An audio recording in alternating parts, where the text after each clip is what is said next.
The morning sun had barely cleared the Pacific horizon when the world exploded. One moment, the armored vehicle rolled through the training grounds of Naval Base Coronado, California. 6 Navy SEALs inside running security protocols, checking weapons, going through another day of counterterrorism drills.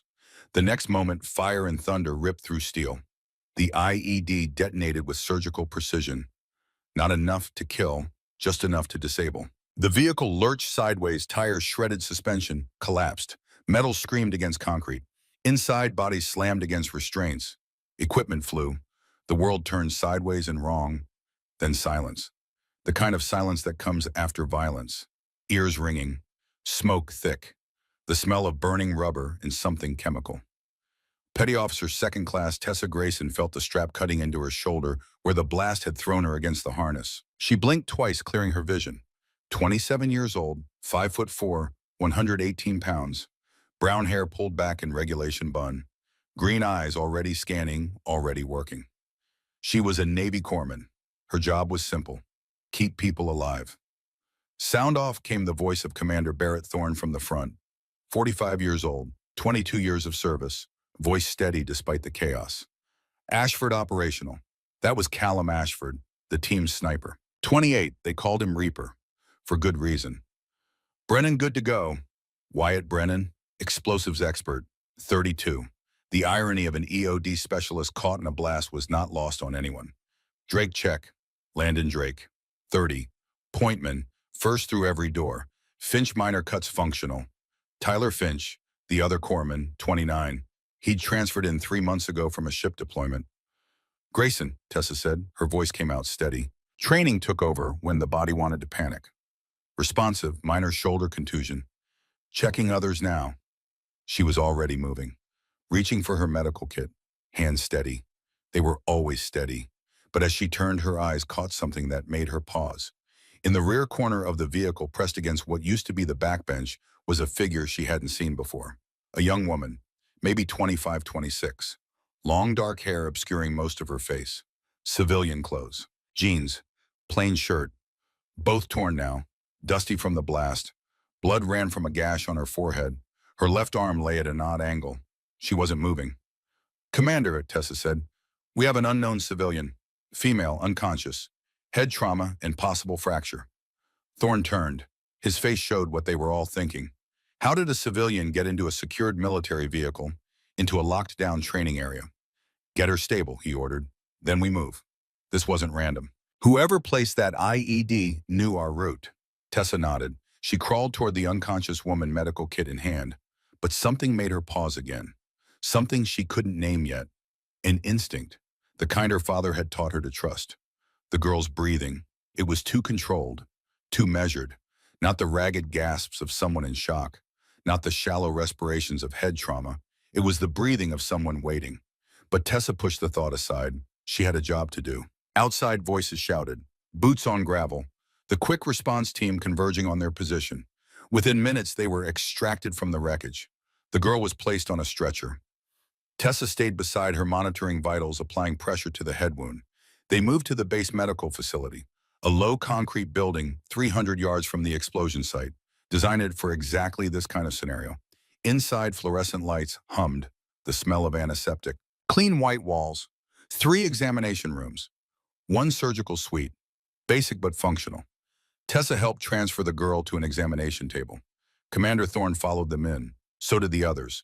5 SEALs crowding a small room, all watching, all wondering the same thing. Who was she? But before anyone could voice the question, Tyler Finch stepped forward. The other corpsman. He looked at Tessa with professional courtesy that barely masked skepticism. I can take it from here, Grayson, he said. You should get your shoulder looked at. Tessa felt the familiar weight of it, the assumption, the doubt. Not malicious, just ingrained. She was used to it by now. I'm fine, she said simply. Thorne's voice cut through. Grayson found her. She maintains care until we have answers. Finch, you handle the team's injuries. Ashford, you've got a laceration above your left eye that needs cleaning. Finch nodded, stepped back. But Tessa saw the look. The same look she'd seen for 2 years since transferring to Coronado. The look that said, you're just a corpsman, not an operator, not one of them. She didn't blame him. It was the truth. She was just a corpsman. That's all she'd ever wanted to be. all she'd promised her mother she would be. Tessa turned back to the patient, started her examination properly, checking pupils first. Both reactive. Equal. That was good. Meant the head injury likely wasn't as severe as it looked. She moved to the laceration. Head wounds bled impressively. Always looked worse than they were. This one ran 3 inches along the hairline. But it was clean. Almost too clean for blast debris. As Tessa cleaned the wound, she became aware of movement behind her. The team wasn't leaving. They stood against the walls, silent, watching. Callum Ashford spoke first. "Commander, with respect, how did a civilian end up in our vehicle? We did a full sweep before departure." "Unknown," Thorne said. His jaw was tight. "Which is why security is being upgraded to Alpha protocols as we speak." Wyatt Brennan crossed his arms. IED placement was perfect. Too perfect. Someone knew our exact route, exact timing. Landon Drake nodded. This wasn't opportunistic. This was planned. The words hung in the air. Planned. Inside information. Compromise.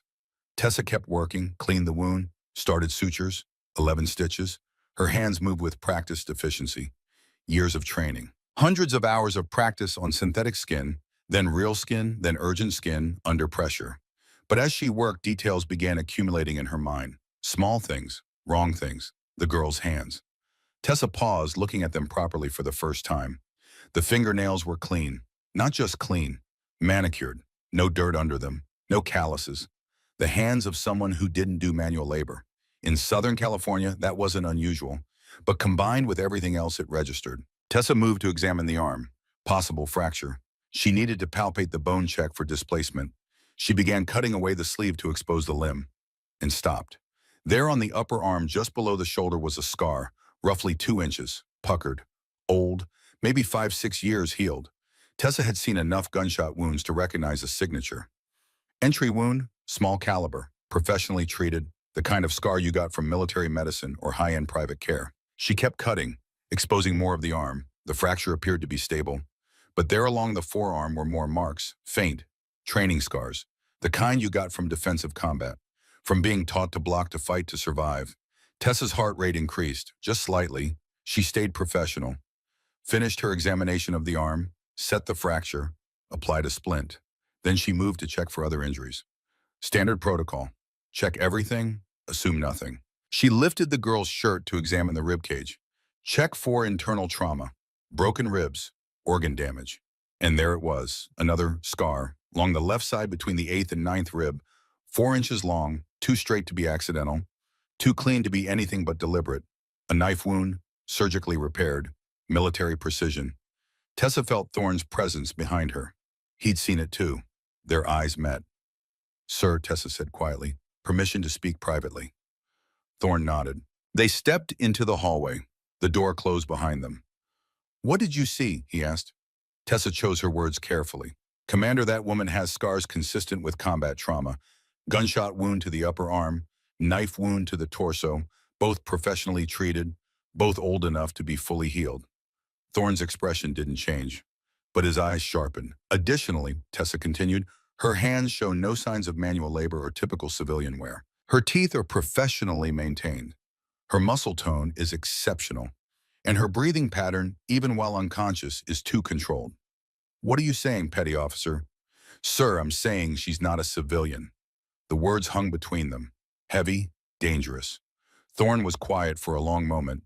Then, evidence-based assessment. "Based on physical examination, yes, sir. The scars alone suggest military or paramilitary training.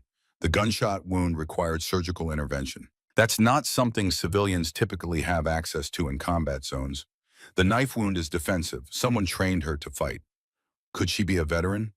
Possible, but that doesn't explain how she appeared in our vehicle or why she's here at all." Thorne's jaw worked. He looked back through the small window in the door, at the girl lying motionless on the examination table.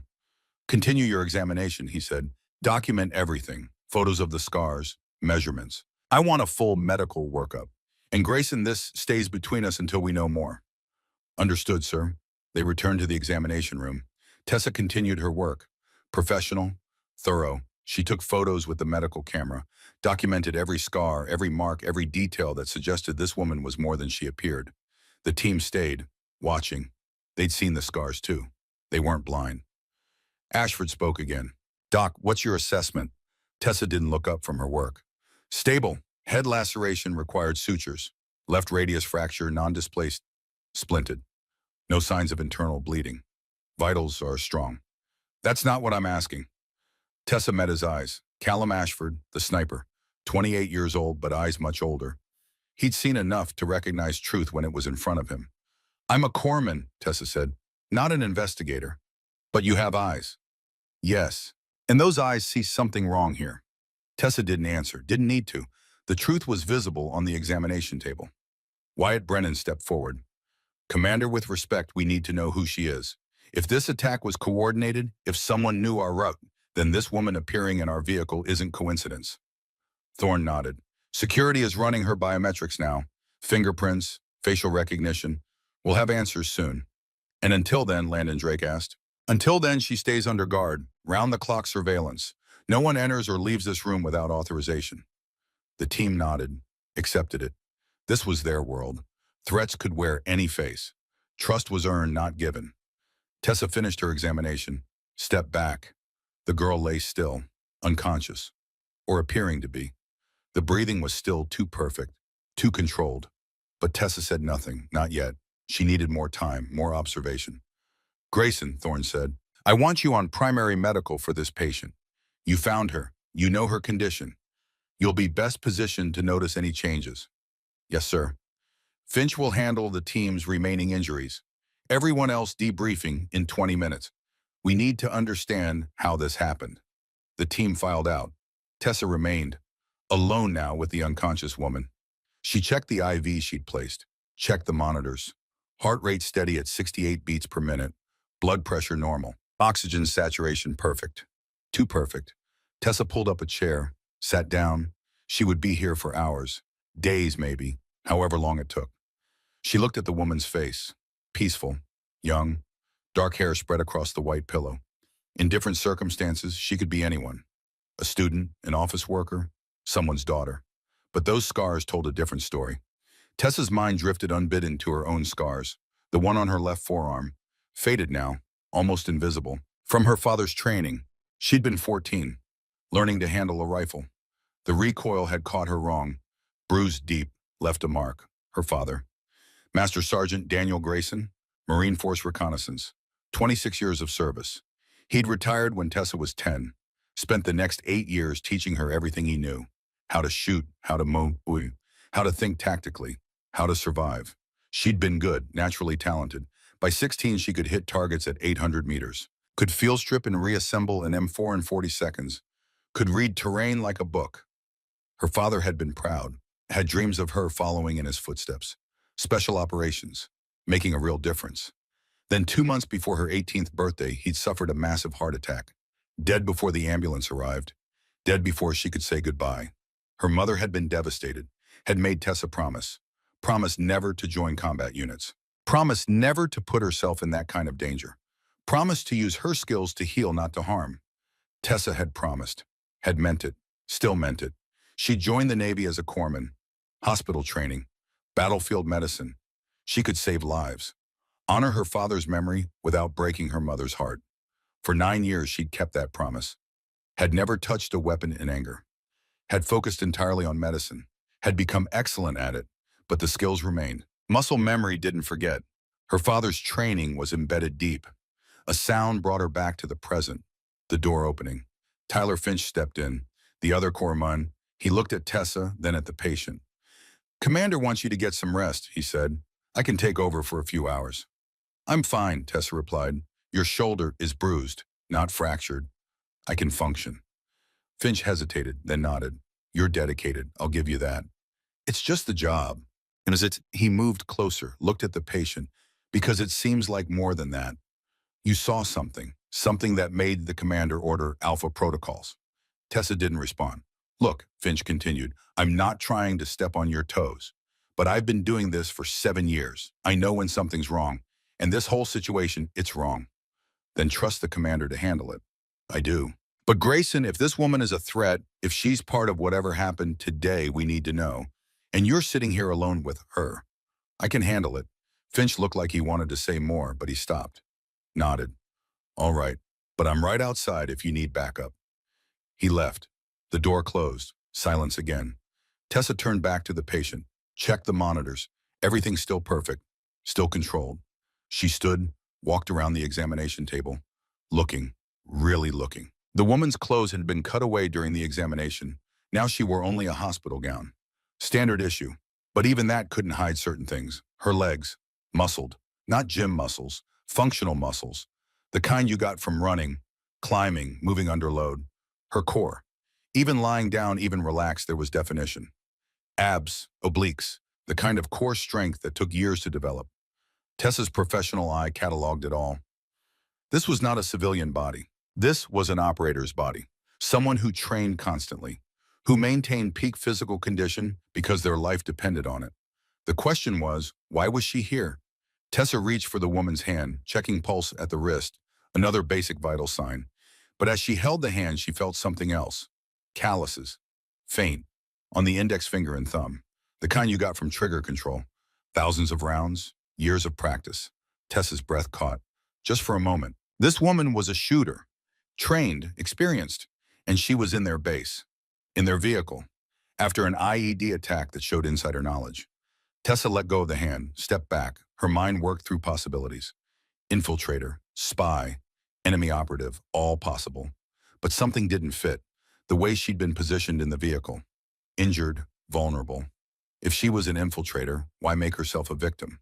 Why risk injury unless the injury was part of the cover? Unless she needed a reason to be here. Inside the medical facility. Inside their perimeter. Tessa's hand moved almost unconsciously to her belt, where she would carry a sidearm if she were armed. But corpsmen didn't carry weapons. That was the rule.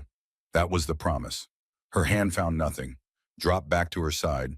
She returned to her chair. Sat. Watched. Hours passed. The afternoon light shifted through the small window. Grew longer. Golden. Then began to fade. The woman on the table never moved. Never showed signs of waking. But Tessa noticed small things. The way her eyes moved beneath her eyelids. Not random. Not REM sleep patterns. Something else. The way her fingers would occasionally flex, just slightly. Testing, feeling. The way her breathing would change imperceptibly when footsteps passed in the hallway. As if she were tracking. Listening. Aware. At 1800 hours, Commander Thorne returned. He looked tired. 30 years of military service had taught him to function without sleep. But it showed in the lines around his eyes. Report, he said quietly. Vitals stable, Tessa replied. No change in consciousness. But sir, I believe she's aware. More aware than she's showing. Thorne nodded. Biometrics came back. No matches in military databases. No matches in law enforcement. No matches anywhere. That's not possible. Everyone leaves a digital footprint. Exactly. Which means her records have been scrubbed. Professionally, that takes resources, expertise, government-level access. The implications settled over them like weight. Sir, who is she? That, Thorne said, is the question that's keeping me awake. Because whoever she is, she got into our vehicle without anyone noticing. She survived an IED blast that should have caused more damage. And now she's lying in our medical facility with the kind of scars that tell a story we can't read. He looked at the woman, then back at Tessa. I'm assigning you to 24-hour watch, rotating with Finch every 6 hours, but you're primary.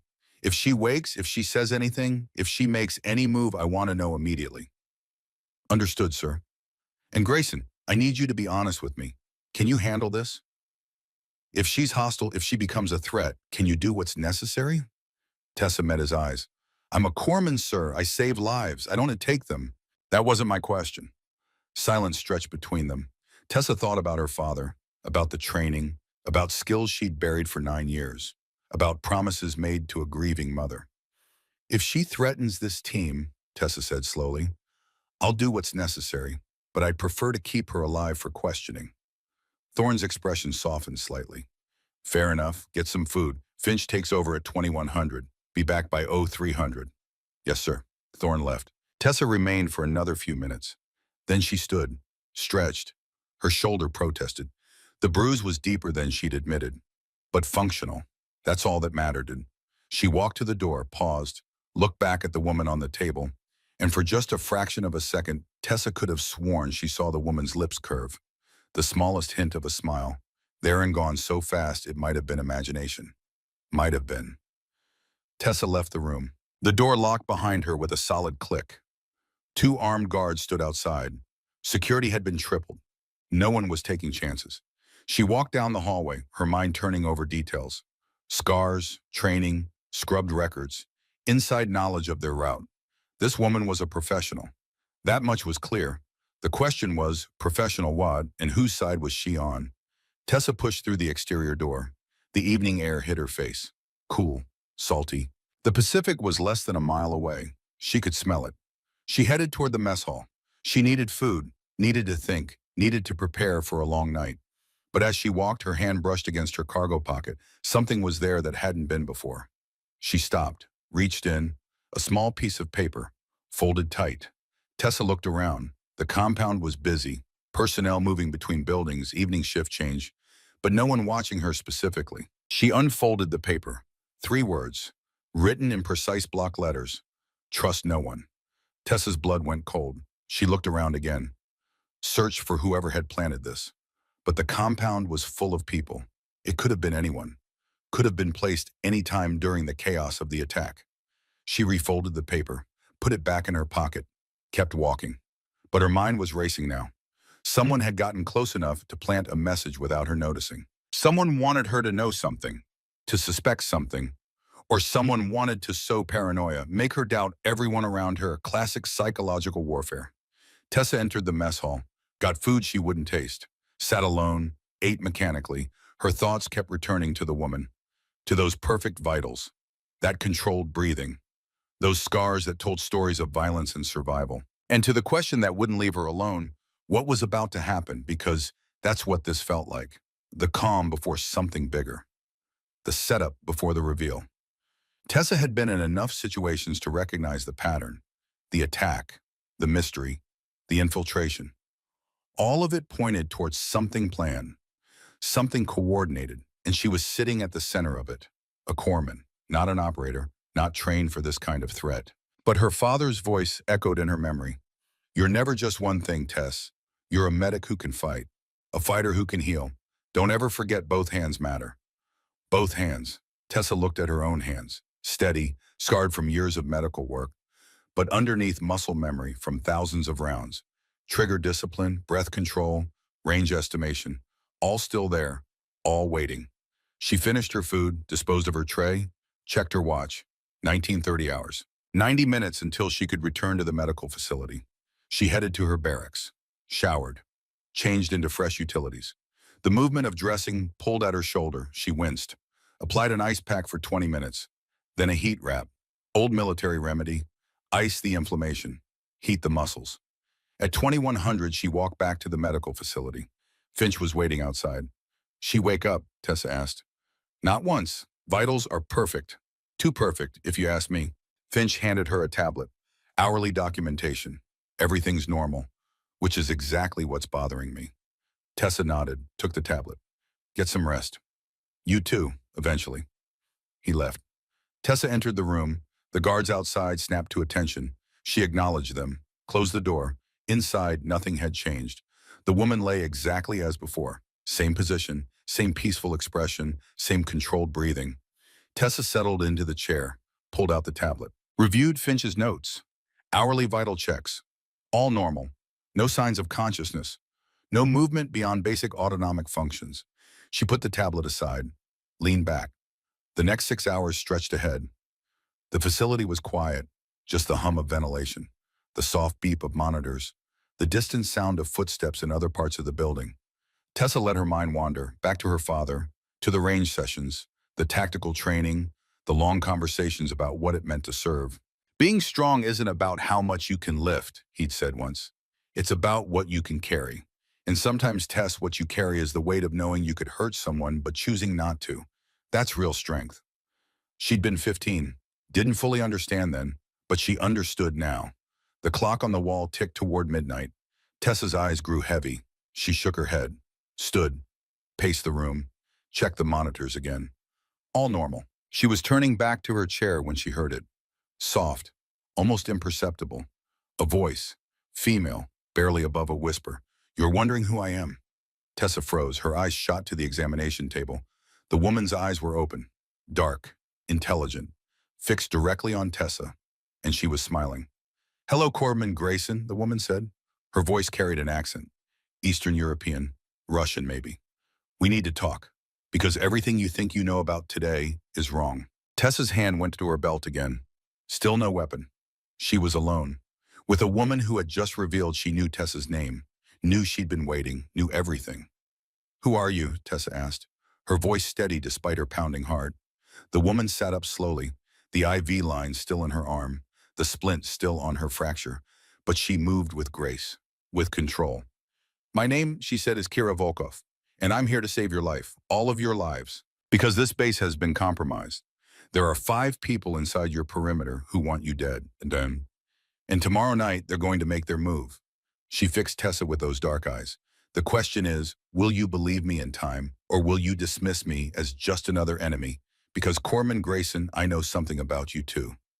I know what you're hiding. I know whose daughter you are, and I know why you're really here." Tessa's blood turned to ice. The woman who called herself Kira smiled wider. "So, shall we discuss how to keep your team alive? Or shall we waste time with denials and threats?" The monitors beeped, the ventilation hummed, and in that small room 2 women faced each other across a divide of trust and suspicion. Everything was about to change. And Tessa Grayson, the corpsman who'd promised never to fight, was about to be pulled into a war she couldn't avoid. The night had only just begun. The words hung in the air between them. Kira Volkov sat on the examination table, IV still attached, splinted arm resting on her lap, but her posture was no longer that of a patient. It was the posture of a predator who had decided it was time to stop pretending. Tessa's mind raced through options. The guards were outside. She could call them. Should call them. This woman had just admitted to orchestrating the IED attack, to infiltration, to manipulation. But she'd also said she was here to save lives. "How do you know my name?" Tessa asked. "Keep her talking. Buy time to think." "Shadow Protocol has files on every person at this facility," Kira replied. "Yours was particularly interesting. Petty Officer Second Class Tessa Grayson, 27 years old, Navy Corpsman, 2 years at Coronado, exemplary medical record, 53 lives saved in field operations, 0 disciplinary actions." She paused, smiled slightly. "Daughter of Master Sergeant Daniel Grayson, Marine Force Reconnaissance, deceased 9 years ago. You were trained by one of the best tactical operators the Corps ever produced, capable of shooting expert marksman scores by age 16, and yet you chose to heal instead of fight. Why?" Tessa's jaw tightened. "That's none of your concern. On the contrary, it's exactly my concern, because in the next 48 hours, you're going to have to make a choice between keeping a promise and keeping people alive, and I need to know which one you'll choose." "You're not making any sense." Kira reached slowly into the hospital gown. Tessa tensed, but what Kira withdrew wasn't a weapon. It was a small electronic device. Thin, about the size of a credit card. She held it up. "This has been recording everything since the moment you found me. Every conversation in this room. Every word spoken in the hallway outside.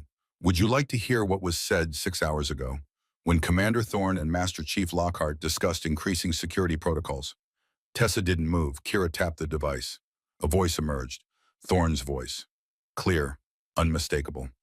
"Lockhart, I want Alpha protocols in place by 1800. No one enters or leaves the compound without authorization. And I want surveillance on that woman every second." Then Lockhart's voice. "Understood, Commander. I'll personally oversee the security upgrade." The recording stopped. Kira looked at Tessa. "Now listen to this. Recorded at 1943 hours, 47 minutes ago." She tapped the device again, this time a different voice. Male, unfamiliar, speaking in rapid clipped tones. "Red Veil confirms. Target is inside medical facility. Shadow Protocol operative identified. Timeline accelerated. Phase 2 initiates tomorrow, 2300 hours." A second voice responded, also male. "Confirmed. All assets in position.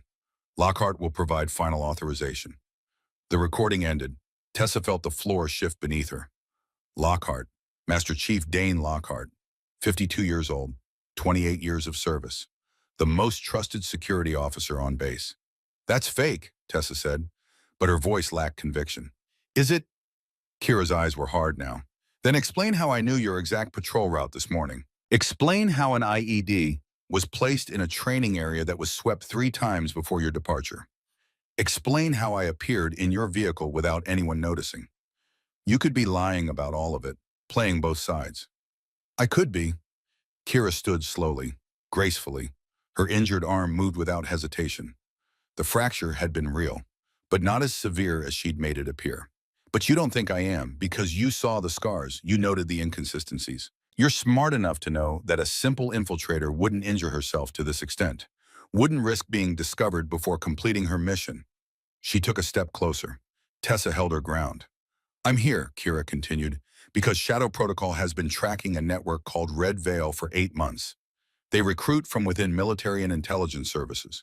They find people with access with trust with vulnerabilities. They exploit those vulnerabilities until the person is compromised beyond recovery. Why should I believe any of this? Because in approximately 90 seconds, the lights in this facility are going to fail. Emergency backup will take 30 seconds to engage. And during those 30 seconds, you're going to see exactly who I am.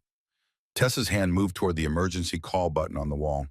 I wouldn't, Kira said quietly. Because if you call those guards right now, if you alert anyone to this conversation, the fifth person, the one inside your command structure will know we're on to them. And they'll accelerate their timeline.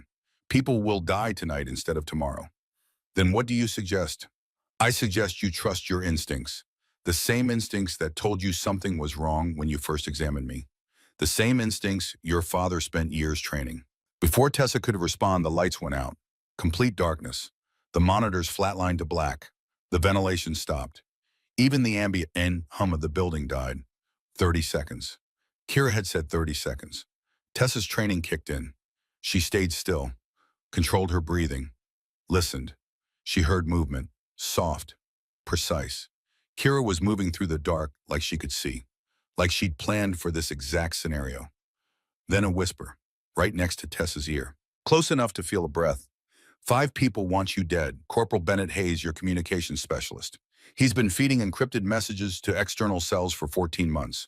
Technician Ross Mitchell and Technician Quinn Anderson, your maintenance crew. They've been mapping your weapons storage and vulnerable infrastructure for 11 months. Supply Officer Sloan Carter, who controls inventory and knows every shipment schedule. She's been with them for 8 months. And the fifth, the one who coordinates them all, the one with enough authority to change patrol routes, override security, and make people disappear. The lights came back on. Emergency lighting first, dim red, then the main power. Fluorescent brightness flooding the room. Kira stood exactly where she'd been before. On the examination table, IV still attached, splint still in place, as if she'd never moved.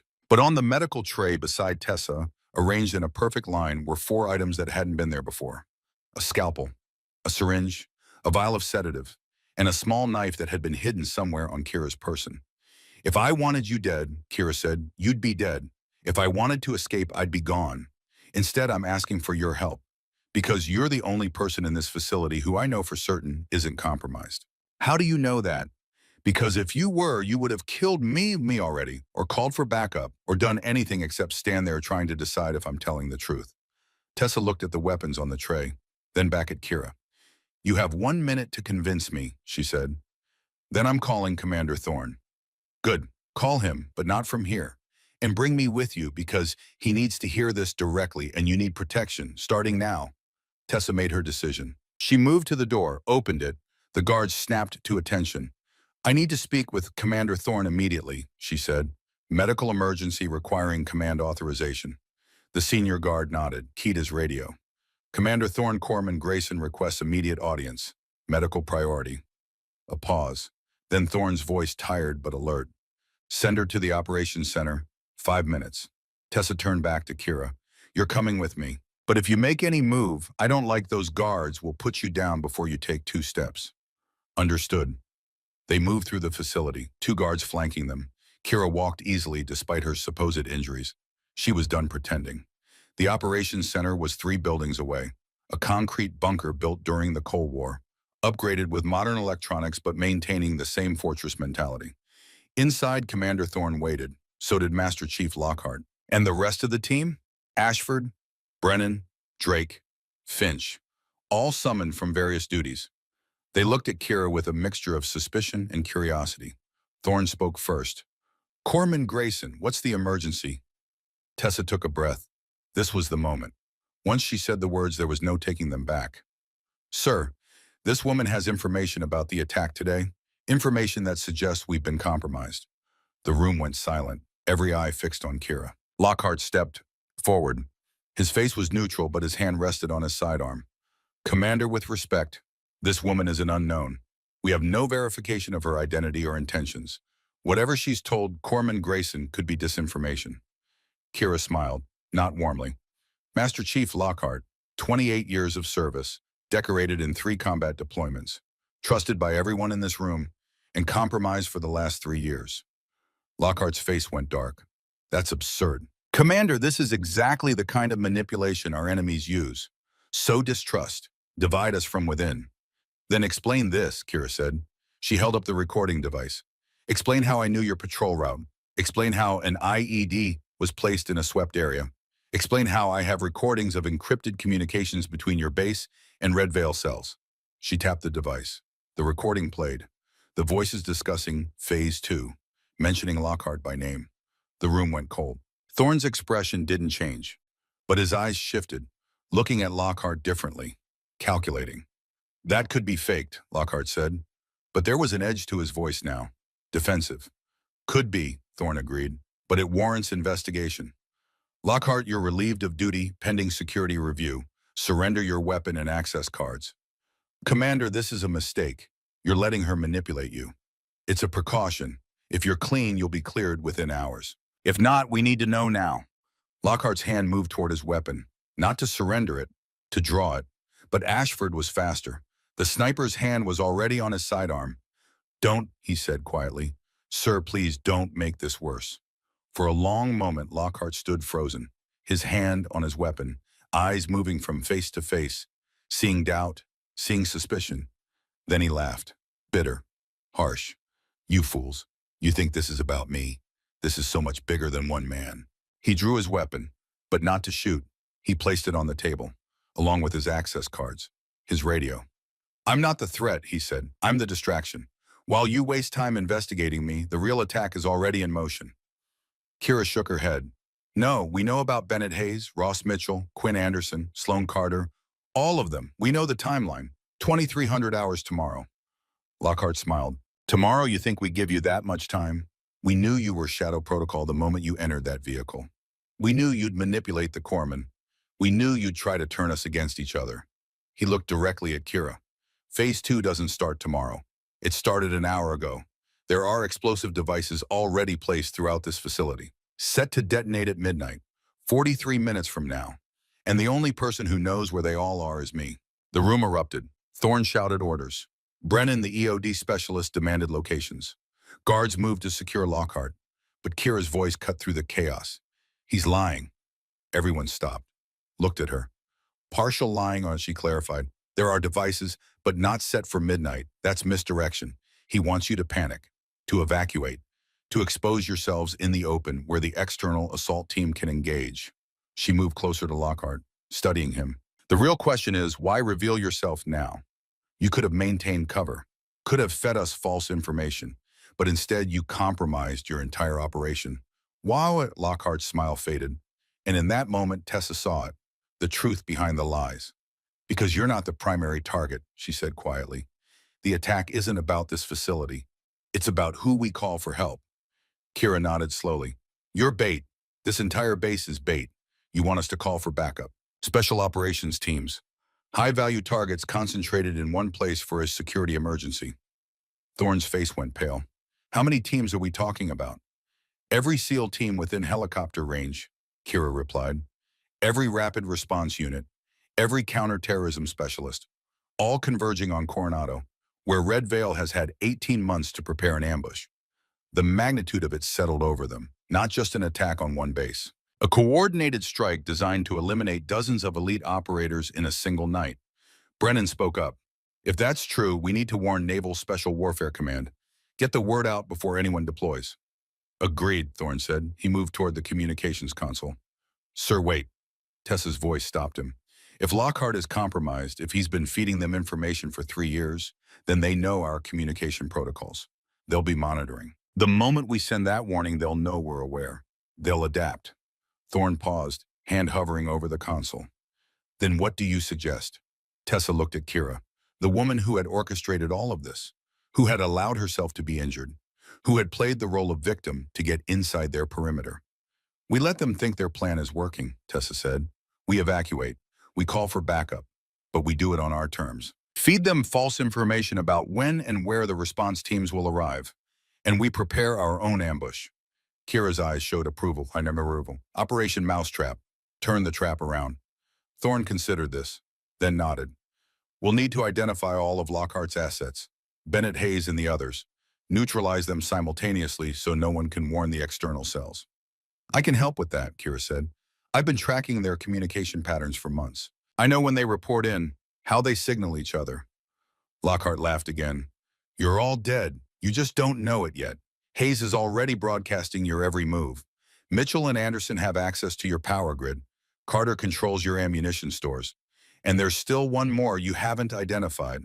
The fifth asset, the one with the highest clearance. He looked around the room. One of you, right here, right now.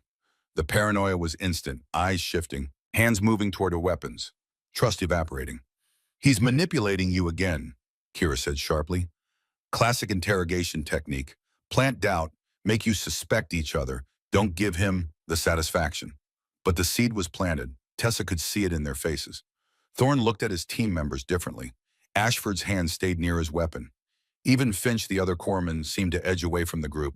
Tessa's mind worked through the problem. 5 assets. They knew 4. Hayes, Mitchell, Anderson, Carter. But the fifth, the one with high clearance, it couldn't be Thorne. He was the base commander. If he were compromised, none of this would be necessary. It couldn't be Ashford, Brennan, or Drake. They were line operators, limited access. That left support personnel, intelligence, logistics, administration, or it left someone not in this room at all. We need to move him on this now, Thorne decided. Lockhart, you're confined to the brig under maximum security. No communications, no visitors. Grayson, I want you and Kira to compile everything she knows about Red Veil's operation. Ashford, you and Drake conduct surveillance on Hayes, Mitchell, and Anderson. Brennan, sweep this facility for explosive devices. Finch, monitor all external communications. Orders given, purpose restored. The team moved to execute. But as they dispersed, Tessa found herself walking next to Kira through the compound, back toward the medical facility where they'd started.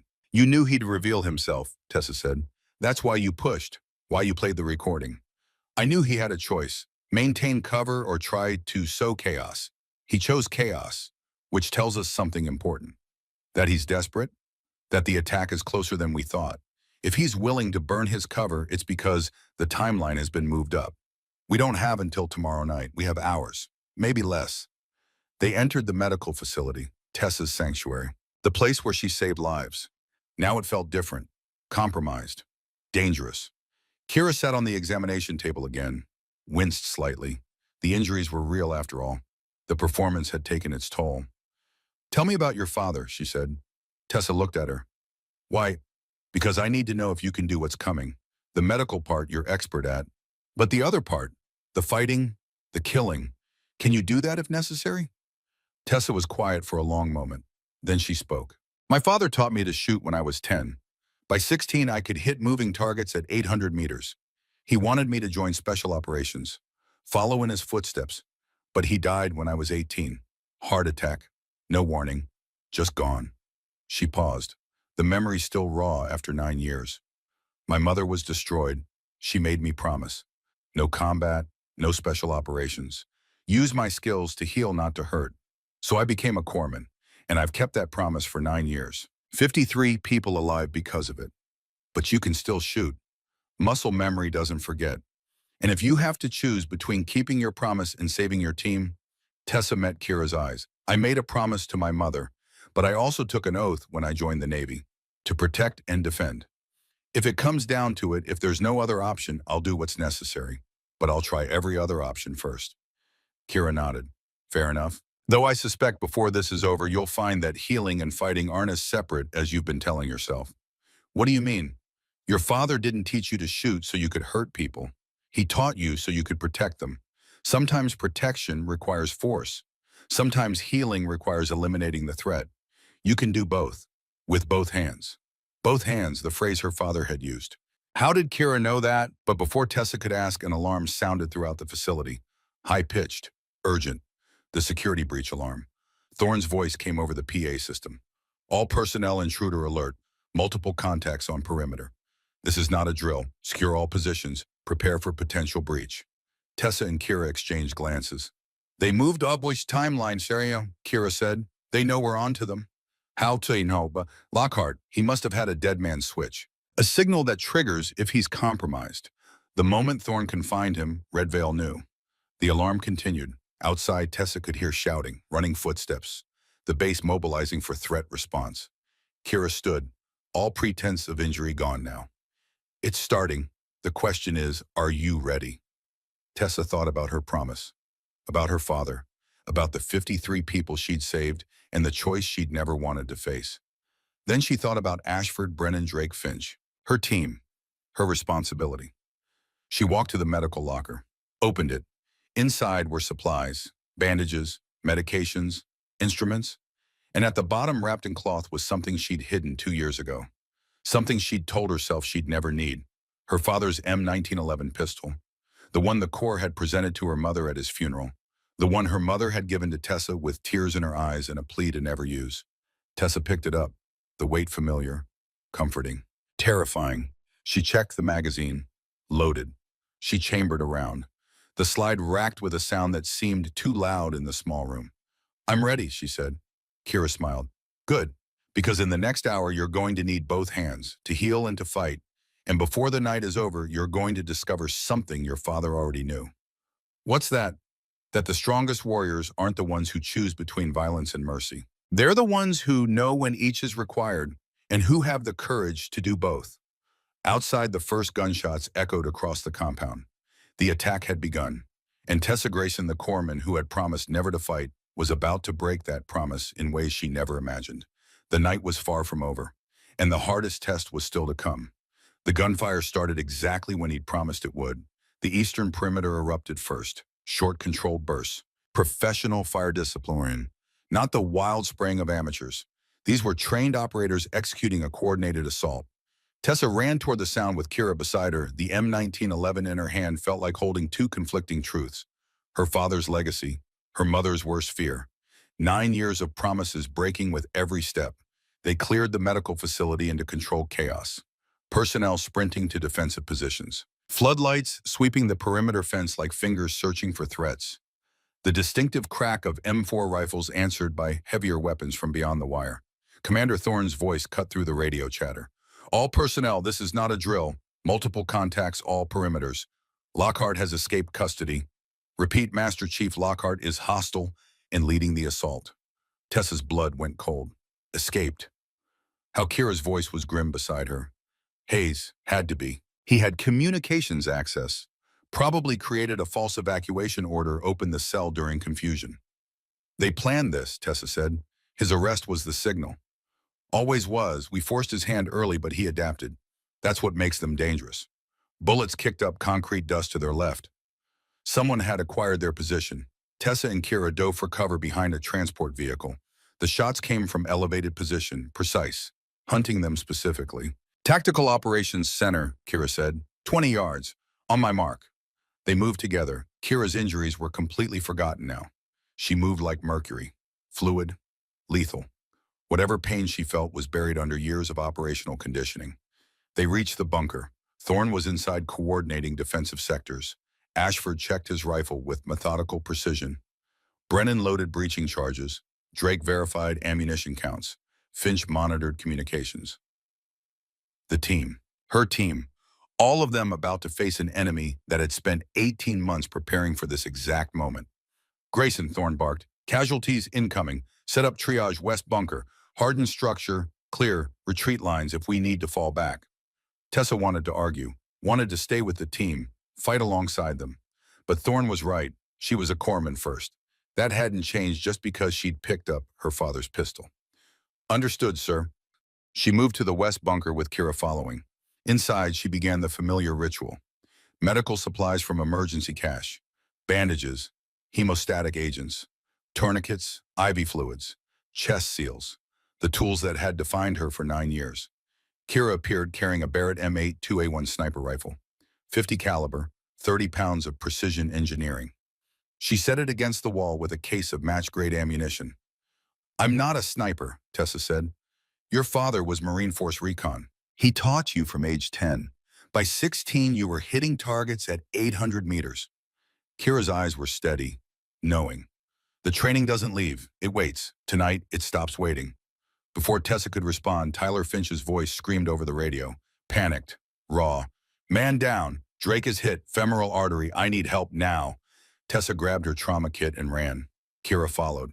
They found Finch 50 yards from the bunker behind a concrete barrier. Drake was on the ground, blood pumping from his inner thigh in rhythmic spurts. Arterial. High volume. Critical.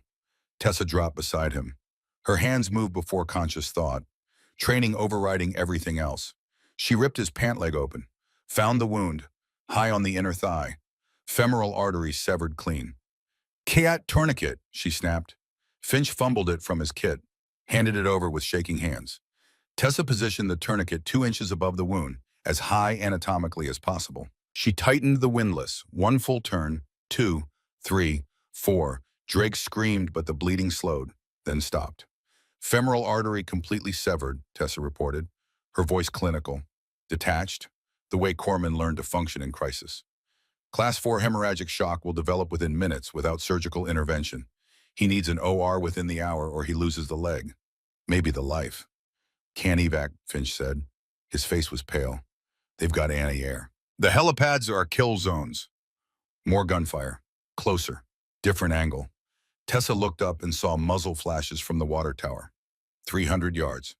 Someone had breached the inner perimeter, had taken elevated position, was systematically targeting their defensive positions with precision fire. Callum Ashford's voice on the radio, steady, professional. "I have eyes on tower shooter, 900 meters, moving to engage." Then a different sound, the deep bark of a 50 caliber rifle from outside the wire, and Ashford's voice changing, pain replacing composure. "I'm hit, right hand destroyed, cannot operate weapon." The words hit Tessa like physical impact. Their sniper was down, the enemy sniper was still active, still hunting, and without counter-sniper capability, they'd be picked apart systematically. Thorne's voice, desperate in a way she'd never heard. "Anyone qualified for long-range engagement, we need counter-sniper immediately.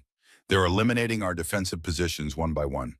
Tessa looked at Drake. Stable for now, the tourniquet holding. She looked at Finch. "Monitor him. If bleeding, restarts direct pressure and call me. If he goes into shock, start an IV wide open." "Where are you going?"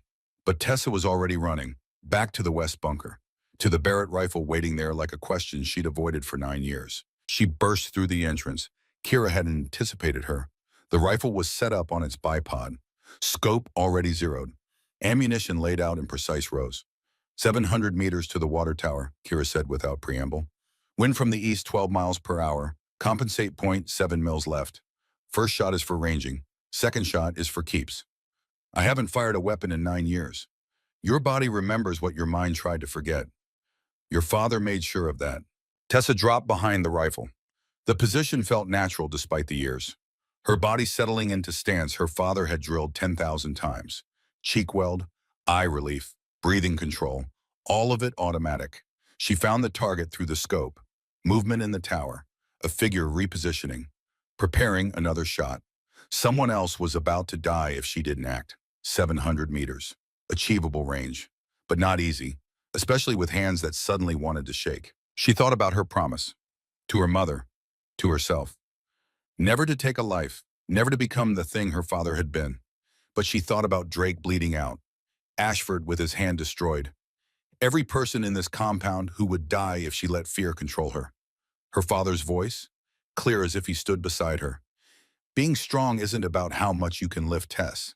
It's about what you can carry. Sometimes you carry the weight of mercy. Sometimes you carry the weight of necessary violence.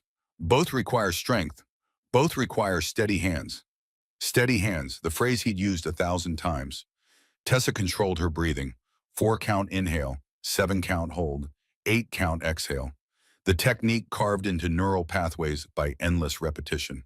Her heart rate dropped. The world narrowed to scope picture. To target, to the space between intention and action. She adjusted for wind, .7 mils, elevated for distance. Calculated the Coriolis effect at this range. All of it automatic. Burned into muscle memory by her father's patient instruction. Her finger found the trigger. Not pulling, squeezing. Gradual increase in pressure until the break point. She fired. The Barrett roared. Recoil hammered her shoulder. 30 pounds of rifle trying to break bone, but her body absorbed it, rolled with it, exactly as trained. Through the scope, she watched the impact. Low, 6 inches below target. The figure in the tower flinched, relocated, disappeared from view. She'd missed. Breathe, Kira said, calm, steady. You rushed the trigger squeeze. You know better. Reset. Find him again. Tessa worked the bolt. The spent casing ejected with a metallic ring. She chambered another round. 50 caliber match grade. Each one cost more than most people spent on dinner. Each one could end a life from over a mile away. She found the target again. He'd moved, was setting up for another shot at someone in the compound, preparing to kill while she hesitated. This time, Tessa took the extra second, controlled the trigger, squeezed perfectly, felt the break point, the moment of commitment. She fired. The figure jerked, fell backward, disappeared. 700 meters.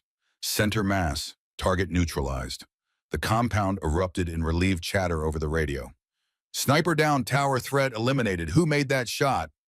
Tessa didn't answer. She was staring through the scope at empty space where a human being had been standing moments ago. Was standing no longer, because of her, because of a decision made and executed in less than 3 seconds. She'd killed someone. Kira's hand touched her shoulder. You stopped someone from killing. There's a difference. Hold on to that difference when the nightmares come. Before Tessa could process the words, Wyatt Brennan's voice screamed over the radio, raw terror bleeding through. Multiple hostiles breaching Southgate. I'm taking fire, chest hit. Can't breathe. Tessa was moving before the transmission ended. Grabbed her trauma kit, left the Barrett, sprinted toward Brennan's last position. 200 yards through open ground. Bullets snapped past close enough to hear the supersonic crack, close enough to feel the pressure wave. She found Brennan behind a disabled vehicle. His body armor had stopped the round, but the kinetic impact had broken ribs. One had punctured his lung, tension pneumothorax, air building in the chest cavity, compressing the lung, compressing the heart. Without immediate intervention, he'd suffocate within minutes. Can't breathe. His lips were turning blue. Cyanosis, oxygen starvation. Tessa ripped his shirt open, found the injury, right side, 4th intercostal space. She pulled a 14-gauge needle from her kit, 3 inches long, designed specifically for this. This will hurt, she said. She felt for anatomical landmarks, found the intercostal space, just above the rib to avoid the neurovascular bundle beneath. She pushed the needle through skin, through intercostal muscle, through pleura, felt the resistance, then the give as it entered the chest cavity. Air hissed out under pressure. The tension released. Brennan's color improved immediately. Needle decompression, successful, she reported, but he needs a chest tube, needs an OR. I can't do more here. More gunfire. Different direction. Further out. 900 meters according to her practiced eye. She saw the muzzle flash, saw dust kick up near Ashford's position where he was trying to return fire one-handed. They had another sniper. Further back, better concealed, better positioned, and Ashford was exposed. Vulnerable. The next shot would kill him. Tessa looked at Brennan. Can you hold this position? Do I have a choice? She ran back to the bunker. To the Barrett. Kira had repositioned it, had the scope on the distant threat. 900 meters, Kira said. Wind shifted, southeast at 15 miles per hour now. Complex compensation. And he's good, very good. Former military, possibly Tier 1. Tessa dropped behind the rifle, found the target, barely visible. Just a suggestion of shape, shadow that occasionally shifted. 900 meters. Further than her father had pushed her in training, further than she'd ever attempted. But Ashford was going to die if she didn't make this shot. She calculated. Wind drift, bullet drop, temperature, humidity, barometric pressure, all the variables that transform shooting from skill to science. But as she prepared to fire, her hands started trembling. Adrenaline catching up. Reality of what she'd done, what she was doing. The weight of it crushing down. I can't, she whispered. My hands won't steady. Then don't fight the shake, Kira said. Work with it. Your father taught you to shoot between heartbeats, between breaths. Find the still point in the motion. Tessa closed her eyes, felt her pulse, counted beats. There, between contractions, a fraction of a second where even trembling hands went still, where the body paused between one moment and the next. She opened her eyes, acquired target, waited for the pause, fired. The distant figure dropped, 900 meters through wind and doubt and trembling hands. Target eliminated. Ashford's voice, shaky but alive. I don't know who's on that, Barrett, but you just saved my life. Thank you. Tessa stayed behind the rifle, scanning, looking for the next threat, the next decision, the next moment when both hands would matter. And then she saw him. Master Chief Dane Lockhart, leading the main assault force through the breached South Gate. 60 armed operatives moving in coordinated fire teams. Professional, disciplined. And in the center, Lockhart directing them with hand signals, orchestrating the attack like a conductor leading an orchestra of violence. Thorne's voice carried exhaustion and defeat. All personnel fall back to secondary defensive positions. We're outnumbered 3-1. We need to consolidate. The team began withdrawing, covering each other, moving by bounds, standard tactics. But Drake couldn't move, still behind his barrier where Tessa had treated him, and Finch was with him, both exposed, both about to be overrun. Lockhart saw them, started directing fire their way, trying to eliminate the easy targets before pressing deeper. Drake and Finch are pinned, Landon Drake's voice over radio. Wait, Drake was the one pinned. This was someone else. They're going to get overrun. Tessa looked through the scope. 1,100 meters to Drake's position. 1,200 to where Lockhart was directing the assault. Maximum effective range for the Barrett. And Lockhart was moving, commanding, gesturing. A dynamic target at extreme range. She could run to them, cross open ground, treat Drake properly, get them both to safety. That was her job. That was what Corpsman did. Corpsman didn't take 1,000-meter shots at moving targets. But if she left this rifle, Lockhart would coordinate his forces to systematic slaughter. The tactical mathematics were clear. One shot could end this, could save 40 lives, could stop the assault before it became a massacre. One shot could also miss, could waste seconds, could get her killed before she reached Drake. Healing or fighting, medicine or violence. The false choice her father had tried to teach her to see through. Then she understood. It wasn't either or. It was sequence. Fight first, then heal. Both hands, both skills, both necessary. She lined up the shot, Lockhart in the scope, 1,180 meters according to the rangefinder. Moving left to right at approximately 2 miles per hour. Wind gusting to 18 miles per hour now. Variable. Unpredictable. The hardest shot she'd ever attempted. Moving target, extreme range. Combat stress. Everything that could make a shot impossible. She made the calculations, led the target 2 body widths, elevated for distance, adjusted for wind, adjusted for the adjustment because wind was gusting. Estimated Coriolis, estimated spin drift, estimated everything that couldn't be measured precisely, found the pause between heartbeats, the still point in chaos. Fired. Through the scope, she saw Lockhart stumble, grab his shoulder, go down. Not a kill shot. She'd aimed center mass but hit high right, but enough to take him out of the fight, enough to decapitate their command structure. With their leader down, the assault faltered. Red Veil operatives began pulling back, losing cohesion, becoming targets instead of coordinated threat. The base defenders pressed advantage, drove them back, eliminated them systematically. But Tessa didn't watch the victory. She was already running, toward Drake, toward Finch, back to being a corpsman, because the fighting part was done. Now came the healing. She reached them in 40 seconds. Drake was worse. Shock setting in despite the tourniquet.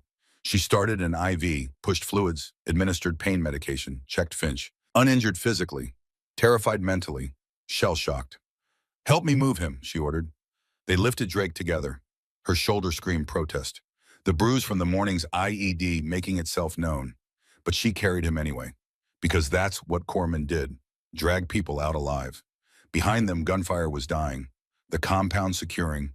The attack repelled. But at what cost? Tessa worked through the night, treating wounds, stabilizing patients, doing what she'd trained for. What she'd promised to do. The medical work never stopped, never hesitated. Her hands stayed steady through all of it. By 0300 hours, she'd treated 47 casualties, 47 people who would have died without her. And somewhere among the enemy casualties were 3 people who had died because of her. 3 lives taken to save 47. The mathematics should have been simple, but mathematics didn't account for the weight. for what you carried after. Dawn broke at 06:15. The compound was secure, the wounded stabilized, the dead counted and covered. Tessa sat on the steps of the medical bunker, exhausted, filthy, hands crusted with dried blood from dozens of patients.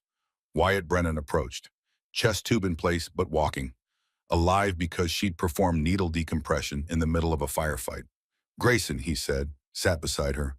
I owe you my life. The doc said another 2 minutes and my heart would have stopped from the pressure. Just doing my job. No, you did more than that. You made 3 impossible shots. Then you saved a dozen lives with your medical skills. I've never seen anything like it.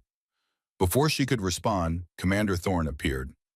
He looked like he'd aged a decade overnight, but alive. They were all alive. Grayson Admiral Steele is inbound from San Diego, ETA 20 minutes. He wants to see you specifically. Why one? Because what you did last night, we're still processing it. 3 kills at 700, 900, and 1180 meters, all while managing multiple trauma patients. That's not corpsman work. That's not sniper work. That's something we don't have a name for yet. He paused, looked at her differently. We recovered Lockhart. He's in critical condition but stable. And we recovered his laptop. Thorne held up the device. Grayson, this changes everything. Lockhart wasn't just running operatives here. Red Veil has 89 people embedded across the country. FBI, CIA, Homeland Security, SOCOM. Every major agency. This is the biggest counterintelligence discovery in American history. He looked at the screen, at names and positions scrolling past. We're coordinating with FBI now. Simultaneous raids on all 89 positions before they can erase themselves, before they can disappear. You stopped an attack that would have killed dozens here, but this laptop just prevented something that could have destabilized the entire country. Tessa couldn't process it, couldn't understand the scope. She'd just been trying to save her team. Lockhart's awake, Thorne continued. He wants to talk. Says he'll only speak to you and Kira. Something about respecting warriors. I'm not a warrior, I'm a corpsman. You're both, that's what he understands. What we're all starting to understand. Admiral Garrett Steele arrived at 0800 hours, 62 years old, 4 stars, a man who'd commanded in every theater, who'd seen every kind of combat. He walked through the compound, inspected damage, spoke with wounded, reviewed after action reports. Then he came to Tessa. Petty Officer Second Class Tessa Grayson, he said. His voice carried the weight of authority earned through decades. Stand. She stood, swaying slightly from exhaustion and shoulder pain. Last night you engaged 3 enemy combatants at extended range under combat conditions. 700 meters, 900 meters, 1180 meters on a moving target. You achieved 4 hits from 4 shots after your initial ranging round. That's expert marksman level. Beyond expert. That's art. He stepped closer, eyes that had seen too much death looking at someone trying to process the same. You also treated 47 casualties. 47, including emergency needle decompression, tourniquet application, and IV fluid resuscitation under fire. 0 preventable deaths. 0. He pulled something from his pocket. A patch. The Navy SEAL Trident. The badge that took years of suffering to earn. You didn't go through BUD/S. Didn't do the training. But you did something harder. You integrated 2 opposing identities. Healer and warrior. You proved they're not opposites. They're complementary, both hands serving the same mission. He held out the patch. This doesn't make you a SEAL, but it makes you one of us. Someone who understands the mission is bigger than personal comfort, bigger than promises made in grief. Tessa took the patch, felt the weight beyond the physical, the meaning. Callum Ashford stepped forward, right hand bandaged but stable. Grayson, I need to say something. I called you just a corpsman when you arrived. I was wrong. You're a warrior with both hands, and you saved my life. Thank you. Tyler Finch added, I doubted you, thought you couldn't handle combat stress. I was wrong. You're 10 times the corpsman I'll ever be. Landon Drake wheeled closer in his wheelchair, alive, stable, legs saved. You dragged me out alive when I'd already accepted death. That's what corpsmen do. But you did more. You eliminated threats so you could heal safely. That's integration. Admiral Steele smiled. Your team has voted. You're one of them, whether you accept it or not. Tessa felt something break inside. Not breaking apart, breaking open. 9 years of denying half of who she was, of trying to be only the healer, of burying her father's legacy. Thank you, sir, she managed. You'll be recommended for Navy Commendation Medal with Valor Device, Steele said, and we're establishing a new program. Integrated Combat Medicine, teaching corpsmen to be both healers and protectors. You'll lead curriculum development, if you accept. Tessa thought about her mother, about the promise. I need to call my mother first, sir. Take all the time you need. That evening, Tessa made the call, the hardest conversation of her life, explaining, apologizing, waiting for judgment. Her mother listened, cried, was silent for a long moment. Then, your father always said you were stronger than both of us. He knew someday you'd need both hands. I didn't want to lose you like I lost him. You won't lose me, Mom. I promise. I know, baby. And your father would be so proud. He didn't teach you to shoot so you could hurt people. He taught you so you could protect them when healing wasn't enough. I understand that now. I'm terrified, but I'm proud too. That conversation was the beginning, not the end. 6 months later, Naval Medical Center San Diego hummed with morning activity. But the East Wing was different, new. The sign read Integrated Combat Medicine Program. Inside, Senior Chief Tessa Grayson stood before 24 Navy corpsmen, first class of a program that didn't exist 6 months ago. She'd been promoted 2 months prior. Youngest Senior Chief in Naval medical history, she'd gained back the weight she'd lost. The dark circles had faded. The shoulder injury had healed. She looked healthy, strong, at peace with who she was. Both parts integrated, both hands ready. Welcome to ICMP, she said. You're here because modern warfare requires integration, the ability to heal with one hand and defend with the other. Not because you want to fight, but because sometimes healing requires eliminating the threat first. She walked along the front of the room. You'll learn advanced trauma medicine, everything to keep someone alive in impossible conditions. And you'll learn marksmanship, tactical movement, threat assessment, everything to protect yourself and your patients when the enemy doesn't respect the Red Cross. A student raised his hand, young, uncertain. Senior Chief, isn't that against what corpsmen stand for? Good question, Tessa said. Yes, corpsmen are non-combatants under Geneva Conventions. But the enemy doesn't always honor conventions. And when your patient is bleeding out and the enemy is advancing, you have two choices. Run and let them die, or stand and give them a chance. She looked at each face. This program teaches you to stand, to understand that healing and fighting aren't opposites, they're complementary. Both serve one mission, bring them home alive. The phrase had spread, drag them out alive. By any means. It was on patches now, worn with pride. After class, Tessa returned to her office. Photos on the wall, her father in Marine dress blues, her team at Coronado, Admiral Steele presenting her medal, and one new photo, her mother, taken 2 months ago when she'd visited. Her mother had seen the rifle case, the medical kit, both sides of who Tessa was, and had accepted Poet, had even touched the Barrett with reverent hands. Your father would be so proud, she'd said.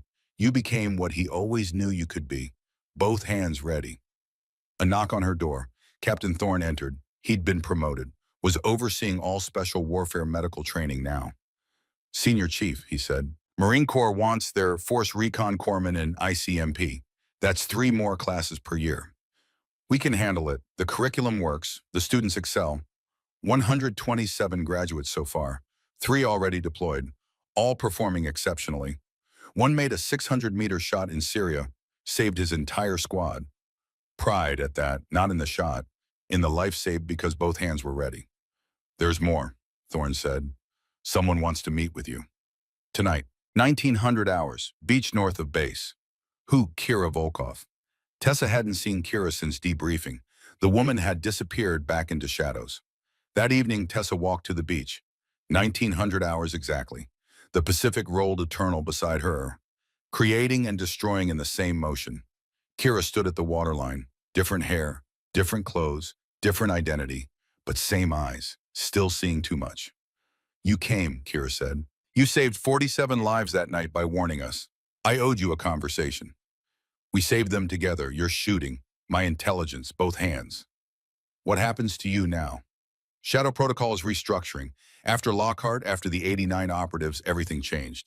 I'm being reassigned, new identity, new mission, somewhere that needs someone who understands enemies wear friendly faces. Will I see you again? Maybe, if mission requires it. Or maybe we're just 2 people who crossed paths and changed each other's trajectory forever. Kira extended her hand. Tessa shook it, felt something pressed into her palm. Small device. Encrypted. If you ever need help outside official channels, Kira said, use this. She walked away, disappeared into evening crowd. Just another person on the beach, invisible. Tessa looked at the device, slipped it into her pocket. You never knew when you'd need a ghost. She returned to base, to her office. Her phone rang, private number. Senior Chief Grayson, Captain Reeves, SOCOM headquarters. We have a situation developing. Need a medical specialist with your particular integration of skills. Briefing tomorrow, 0800. Deployment possible within 72 hours. Interested? Tessa looked at her desk. Medical text one side, ballistics manual the other. Both hands, both skills, both necessary. Yes, sir, I'm interested. The sun set over the Pacific. Golden light on endless water. Beautiful and terrible in the same moment. Tessa smiled. Tomorrow would bring new missions. New opportunities to prove integration mattered more than specialization. But tonight she would rest, secure in knowledge that she'd finally become what her father always knew she could be. Not just a medic, not just a warrior, both. With both hands ready to heal when she could fight when she must. And always, always bring them home alive.